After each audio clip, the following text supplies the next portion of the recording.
Hello everyone, আমার চ্যানেলে তোমাদের সবাইকে মোস্ট ওয়েলকাম।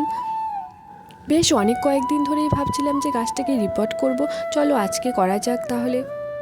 গাছটাকে টব থেকে বার করা মাত্রই দেখলাম এত ভালো রুট গ্রোথ হয়েছে, আমার তো ভীষণ ভালো লাগছে গাছটাকে দেখে।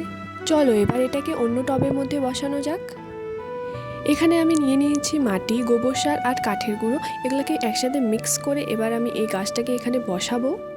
বসানোর আগে মাটিটাকে একটু লুজ করে নিচ্ছি যাতে বসাতে সুবিধা হয়। তোমরা আমার কাছে কীরকম ধরনের ভিডিও দেখতে চাও প্লিজ একটু কমেন্টে জানাবে, আর আমার চ্যানেলটাকে লাইক সাবস্ক্রাইব করে রাখবে। আর হ্যাঁ, ওপর থেকে জল দেওয়া কখনোই উচিত নয়, মাটিতে আস্তে আস্তে করে নিচের থেকে জল দিতে হয়, এতে কোনো গাছে ফাঙ্গাস লাগার চান্স থাকে না। জলটাকে ভালো করে দিতে হবে যাতে নিচ থেকে পড়ে। ব্যাস, আমাদের নতুন সুন্দর সুন্দর গাছ রেডি। এবার এটাকে ঘরে সাজাও, বাইরে রাখো, নিজের বাড়িকে সুন্দর করো, গাছ দিয়ে সুন্দর করো।